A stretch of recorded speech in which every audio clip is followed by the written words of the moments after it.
What's going on? Welcome on into another video. This video is going to be all about approach shots and how I can help you hit it a little bit closer, get a little bit more birdies, and shoot a lot lower.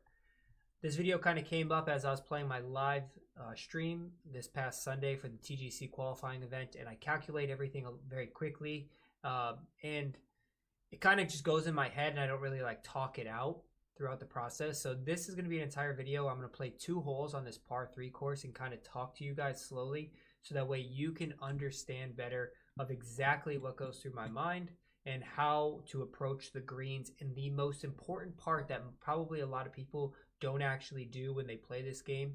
So let's dive right into it. As always, all I ask is that you like and subscribe to this video, and yeah, let's get right into it. So this is Cade's Cove, par 3, Cade's Cove, I believe, not Cade's Cave. But it's a par 3 course. I'm played the first hole and the second hole. I don't need to make it too much longer than that. The wind's going to change while I talk here, but for right now, we're going to talk about a 7 to 8 mile an hour wind, and you'll see it'll change.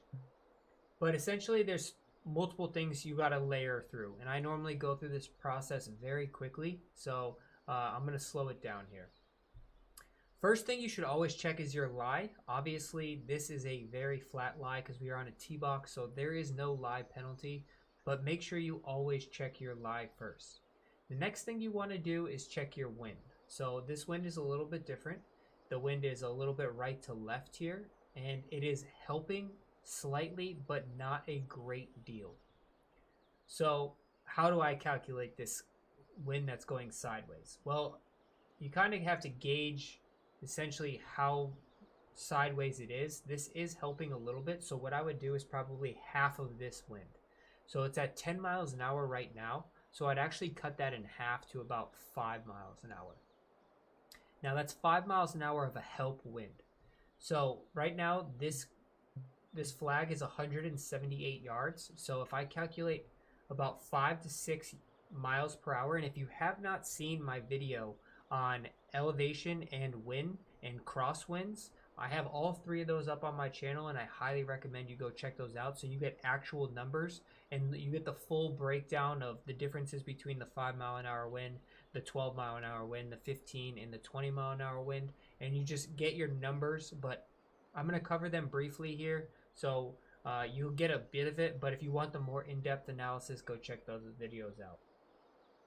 So we got 10 miles an hour. I'm going to play it at about 5 to 6. So we'll go 6.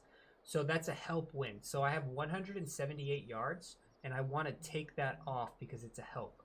So that's now 172 yards to carry the flag. Now, next we go to elevation. Elevation is 3 feet per 1 yard. So this is exactly 3 feet. So that's an extra yard. Now this is downhill. So that is an extra yard of help. So now I'm at 171 yards to carry the flag. But you don't want to carry the flag here. And this is something that most people never do. Is they don't look at the green and plan an attack. They just say, all right, I just calculated in my head, this is the wind, the elevation. I know this flag is 171 yards.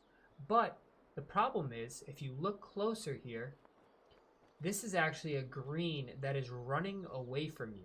So it's going downhill, which means the ball is not going to stop as quickly as something that was uphill.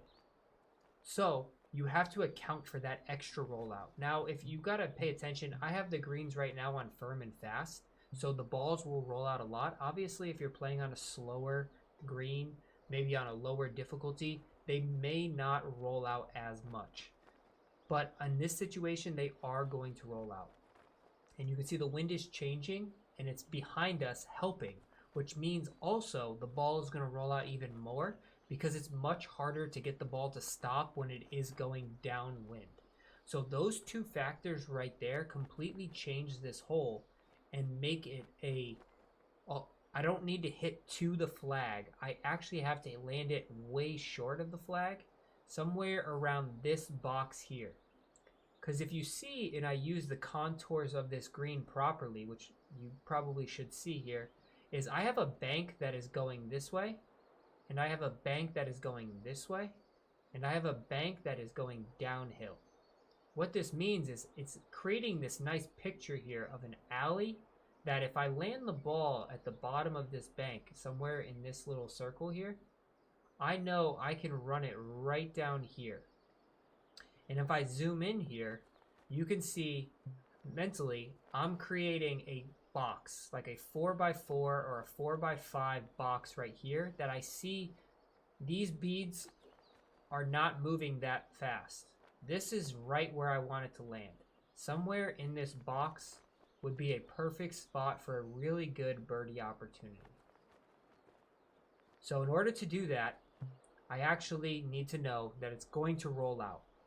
So I can't hit it to the flag. So I actually want to land it right here. So all of the calculations that I just ran in my mind and that I talked to you guys about, I actually need to run it for where this marker is, right here, not where the flag is on this downhill wind. So if you see, this is my 163 club. It shows it in the top right corner next to the 100%. So I got an 11-mile-an-hour wind at my back. So that's 1 yard per 1 mile an hour. So 163 is actually 152. And then I'm going down 3 feet, which is an extra yard. So it's 151 is actually the number that I'm looking for here. Not 163 is as if I was going off the number of the flag. So I'm going to drop to my 152 club because that is much better for this situation. One big smack here.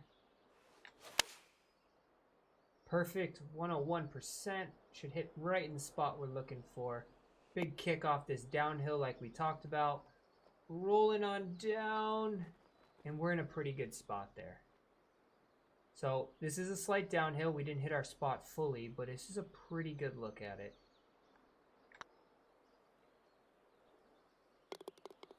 Drop in one right there.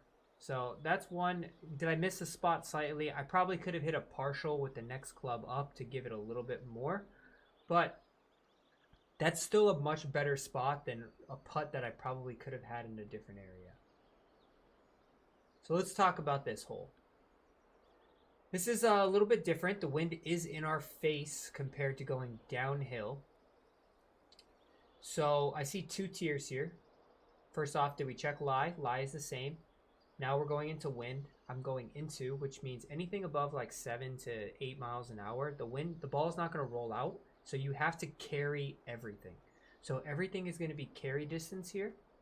And then I see 2 tiers. I see this 1 tier that I want no part of whatsoever, because making a birdie putt up this hill is very unlikely. And on top of that, I have a backstop here, where if I hit on this backstop, the ball will trickle back down and give me in a good spot. If you can see here, there's not much movement in this little box right here. So this is a good spot to be. And if I were going to miss anywhere, I'd like to miss right, because you can see the bead starts funneling right down this way. So it gives me an uphill putt. But in all reality, this box around the flag is the aim spot that I'm going for. And longer is better than short. So let's calculate off of this flag. I got 8 miles an hour, not completely into my face. So that is, I'm going to say about 6 miles an hour. So I'm going to add that because we are now going into the wind. So it's 155 plus 6, which is 161. And then 2 feet of elevation, I'm actually going to round up to 3 feet of elevation. So it's going to be 1 extra yard because I want to be longer rather than short. So 162 is a proper number of what I'm looking for here. And I have 163 club. So that's pretty ideal. Now this wind is going to blow it a little bit to the right. So I am going to aim a little bit to the left. Give it a good smack, and hopefully we can get this close.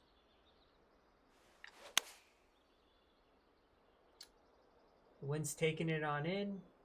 We are going right at our square with the little backstop to help us out. And it stops right there.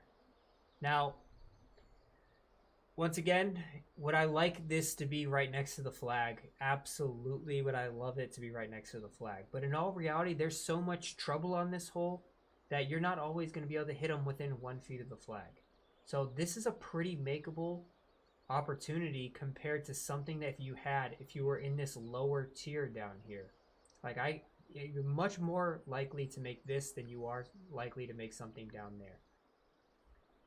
So that's going to wrap up the video. I hope this helped you guys in how you look at approaching the greens. Obviously, this is a very, this is my personal technique of how I use, but a lot of people don't pay attention to what the greens are actually have, what the contours actually have, and you're limiting your ability to hit closer to the greens because you're not paying attention to how the ball is going to roll out once it hits the green.